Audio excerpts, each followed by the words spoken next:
Bonjour à tous, ici Espace-Temps, j'espère que vous allez bien, moi je vais très bien. Aujourd'hui on se retrouve pour une nouvelle vidéo où vous allez vous abonner. Allez, abonnez-vous et vérifiez si vous êtes abonné. C'est très important pour la chaîne que vous vous abonniez. J'espère que vous allez bien. Moi je vais très bien. Aujourd'hui, c'était la Scandinavie. Il y a une bataille sur la mer entre les Anglais et les bandits. Alors, c'est une vidéo longue, ça fait longtemps qu'on n'a pas fait de vidéo comme ça. Alors, j'espère que celle-là vous aura plu. N'hésitez pas à la partager, liker la vidéo. Nous avons déjà recruté 33 Norvégiens maintenant, 43 Vikings, 48 et toujours 48. Nous avons une grande partie de Vikings désormais, une assez grande armée. Nous longeons la mer Baltique, passant par des villes importantes du Saint-Empire romain germanique, comme Hambourg. Alors oui, sur le jeu, la géographie n'est pas très bien faite. Londres est presque à la frontière de l'Écosse, et Hambourg est à la place de l'Estonie. Or que Hambourg, normalement, c'est à côté des Pays-Bas. Pas tout à fait à côté des Pays-Bas. En fin de compte, c'est vers la frontière du Danemark. Vous voyez, au Danemark, il y a un petit creux, en Allemagne. Dans ce petit creux, à l'ouest, c'est Hambourg. Mais là, Hambourg, ils l'ont fait dans les pays baltes. Je sais pas pourquoi. Bon, nous avons récolté pas mal de butin dans ces batailles. Ici, nous avons encore une fois vaincu. Nous avons capturé un village. Là, comme vous pouvez le voir, les Norvégiens ont repoussé un assaut anglais. Ici, c'est la solde d'un de mes troupes pour les vendre. Un empire a déclaré la guerre à la dynastie Song. Donc c'est la Chine plus ou moins actuelle.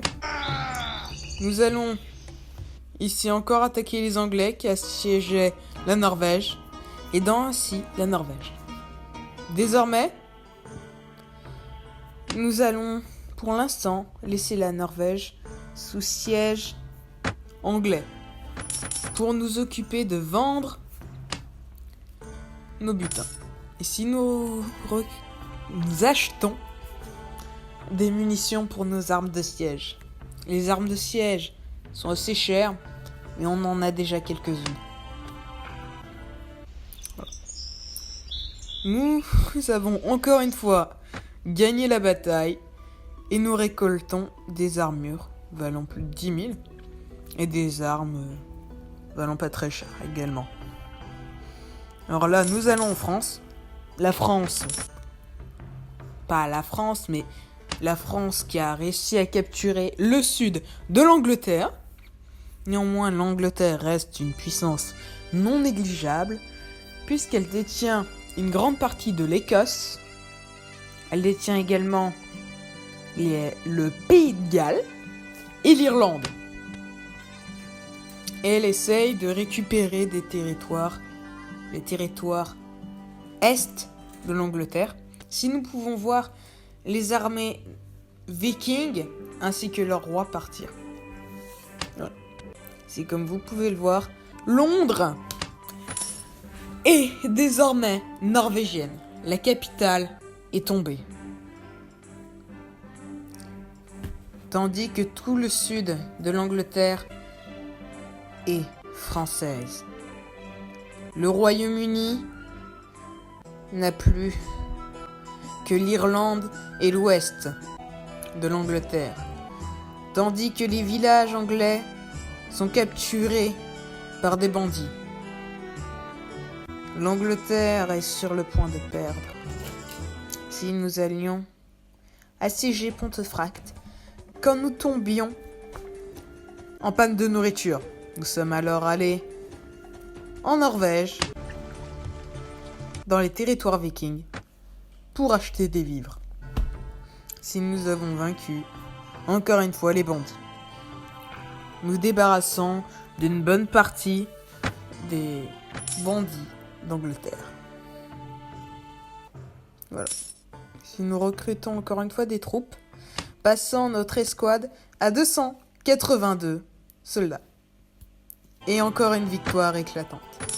Alors oui, dans cette vidéo, la plupart des batailles sont des batailles que nous avons passées, pour ne pas que vous regardez seulement des batailles, et également pour raccourcir la longueur de cette vidéo. Nous sommes désormais en France, où nous recrutons des troupes. À Paris, mais également à Amboise. Au moins, Paris est placé au bon endroit. Culan, je sais pas si c'est une ville qui existe réellement, mais nous allons recruter dans cette ville des troupes, de bonnes troupes. Si nous combattons les bandits ennemis, ça sera, je pense, la seule bataille que vous verrez dans cette vidéo. Alors comme vous pouvez le voir, mon armée est en train de vaincre les ennemis, essuyant que peu de pertes, et prenant de beaux trophées. J'améliore mon armée, gagnant de l'expertise grâce à ces nombreuses batailles. Elle est désormais composée en grande partie de soldats expérimentés ou de soldats d'élite. Néanmoins, les recrues et les soldats peu entraînés restent quand même une grande partie de l'armée, car nous cessons de recruter ces soldats peu entraînés dans notre armée.